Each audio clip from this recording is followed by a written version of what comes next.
मनसूबा मरियम नवाज साहब, इनके हुस्न की खूबसूरती की यकीनन बहुत खूबसूरत है, तो बाजारे अदावत में भी बड़ा, यह सब रिकॉर्ड का हिस्सा है। वो कौन था जिससे, मैं सब आपको बताऊंगा वो शख्स कौन था।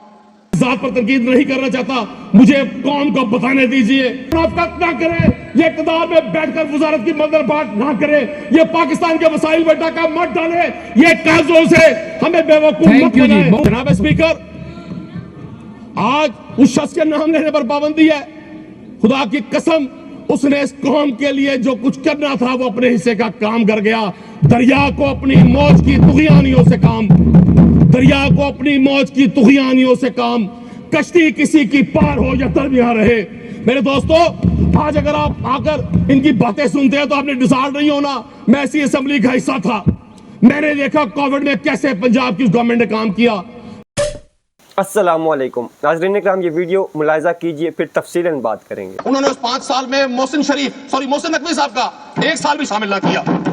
हैरानी की बात है कि पंजाब की सबसे बड़ी सूबे की असेंबली में छूट के एक बुकलेट शाया की जाएगी।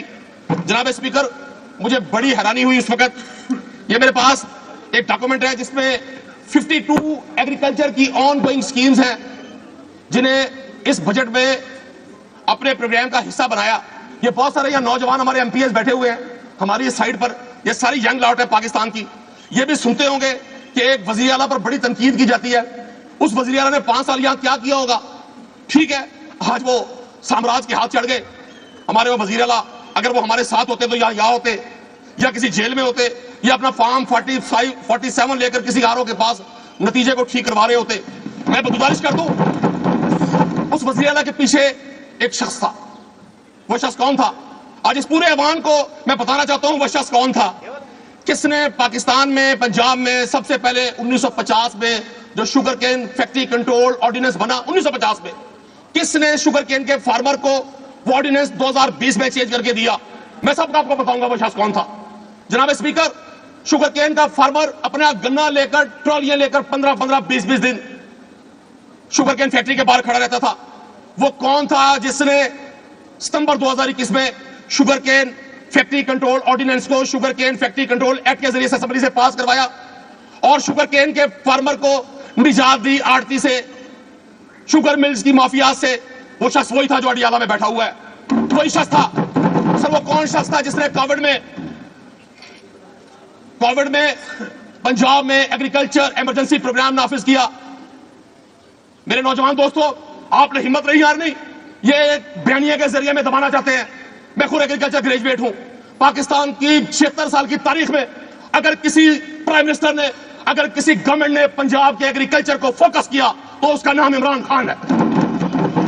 ये उसी के बारे में इकबाल ने कहा था, ए गाजी ये तेरे पुरस्कार बंदे, ए गाजी ये तेरे पुरस्कार बंदे जिन्हें तूने बख्शा है ज़ौक़े खुदाई, और दो नीम इनकी ठोकर से सहरा दरिया, सिमट कर पहाड़ इनकी हैबत से राई। जनाब स्पीकर, आज इन नौजवानों को कोई बताएगा कि जब पंजाब में एग्रीकल्चर इमरजेंसी प्रोग्राम दिया गया तो क्या किया इमरान खान ने? सर, इमरान खान ने 600 अरब रुपए का फंड रखा पंजाब के काश्तकार के लिए।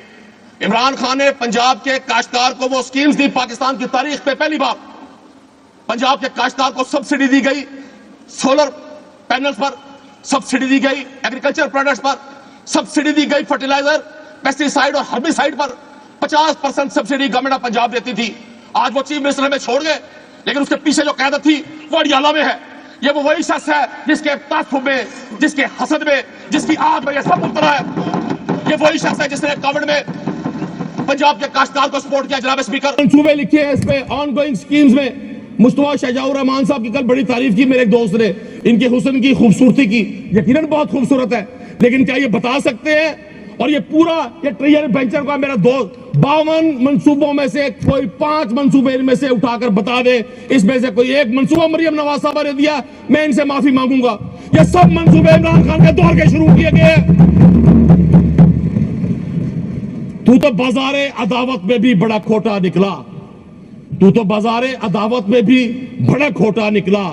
मेरे दुश्मन, तू तो मेरी सोच से भी छोटा निकला। जनाब स्पीकर, कौन था वो जिसने पंजाब के 35,000 किलोमीटर इरिगेशन सिस्टम को अपग्रेड किया? आज सारा पाकिस्तान एक बयानिए के जरिए दबाने की कोशिश की जा रही है। लोगों को कहा जाता है जी ये फसादी है, ये लड़ाका है। भाई डिलीवर किया है। आप बताएं मुझे 76 साल की हिस्ट्री में, जनाब स्पीकर आप भी एग्रीकल्चर बैकग्राउंड से हैं, 60% लोग एग्रीकल्चर बैकग्राउंड से हैं। पंजाब की कैश क्रॉप किसके दौर में सबसे बड़ी यील्ड हासिल करने में कामयाब हो सकी? वही शख्स है जो अडियाला में बैठा हुआ है। जनाब स्पीकर, आज उस शख्स के नाम लेने पर पाबंदी है। खुदा की कसम, उसने इस कौम के लिए जो कुछ करना था वो अपने हिस्से का काम कर गया। दरिया को अपनी मौज की तुगयानियों से काम, दरिया को अपनी मौज की तुगयानियों से काम, कश्ती किसी की पार हो या दरमिया रहे। मेरे दोस्तों, आज अगर आप आकर इनकी बातें सुनते हैं तो आपने डिसाइड नहीं होना। मैं ऐसी असेंबली का हिस्सा था, मैंने देखा कोविड में कैसे पंजाब की गवर्नमेंट ने काम किया। जनाब स्पीकर, आप साउथ पंजाब को रिप्रेजेंट करते हैं, मैं भी साउथ पंजाब को रिप्रेजेंट करता हूं। पंजाब की आबादी का 32% पोर्शन मेरा सरायकी वसेब, मेरी मीठी आम की धरती, मेरा वो इलाका जिसको हमेशा बजट तो उसकी पॉपुलेशन के मुताबिक दिया जाता था, लेकिन खर्च कितना होता था? 12%, 14%। यह सब रिकॉर्ड का हिस्सा है। वो कौन था जिसने साउथ पंजाब के लोगों को ये राइट दिया? लीगली सर 2 मिनट दे दो मुझे। जनाब स्पीकर, आज आप साउथ पंजाब की बात नहीं सुनेंगे, मुझे तकलीफ होगी। आप भावलपुर से आए हैं यहाँ, मैं आपकी जात पर तनकीद नहीं करना चाहता, मुझे कौम को बताने दीजिए। वो इमरान खान था जिसने साउथ पंजाब की पॉपुलेशन को उनके राइट के मुताबिक हक दिया, और पहली बार राणा शहबाज साहब और हमने वोट दिया। साउथ पंजाब के लोग आज जो साउथ पंजाब सिविल सेक्रेटरीट के जरिए 18 महकमों में अपने काम करवा रहे हैं। यहां मेरे भाई अली अदर गैलानी साहब ने भी स्पीच की, नून लीग ने भी स्पीच की। ये 2008 में भी इकट्ठे थे, ये आज भी इकट्ठे हैं। मुनाफकत की किताब पढ़कर औरतों का निसाब लिखना बड़ा कठिन है, खिजा के माथे पे दास्ताने गुलाब लिखना। आ जाए साउथ पंजाब को वसेब को अपना हक दे, ये दे उनको हक। ये मुनाफकत ना करे, ये इक़्तिदार में बैठकर वजारत की मंदरबाट ना करे, ये पाकिस्तान के वसाइल में डाका मत डाले, ये काजों से हमें बेवकूफ मत बनाए।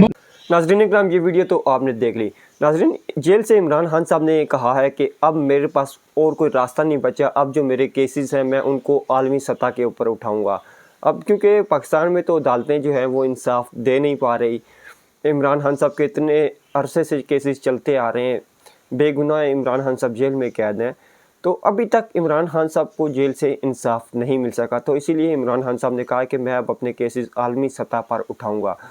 आलमी दबाव भी हुकूमत पर बहुत ज़्यादा पड़ रहा है, लेकिन उसके बावजूद जो है हुकूमत कुछ कर नहीं पा रही। हुकूमत के हाथ में कुछ है ही नहीं, अदालतें भी इंसाफ नहीं दे पा रही। तो अब देखते हैं मामलात किस तरफ जाते हैं। आलमी सतह पर भी आवाज़ें काफ़ी उठना शुरू हो गई हैं। लग तो ऐसा रहा है कि चंद रोज़ में इमरान खान साहब जेल से बाहर आ जाएंगे, लेकिन ये सब कैसे हो पाएगा, इसके लिए अब आगे देखते हैं कि आगे क्या सूरत हाल बनती है। नाजरीन, आप अपने राय का इजहार करें कि आगे क्या आपको क्या लग रहा है कि आगे क्या होने जा रहा है। अपनी राय का इजहार कमेंट्स में करें। मुझे दें इजाज़त, अगली वीडियो में आपसे मिलेंगे, तब तक के लिए अल्लाह हाफ़िज़।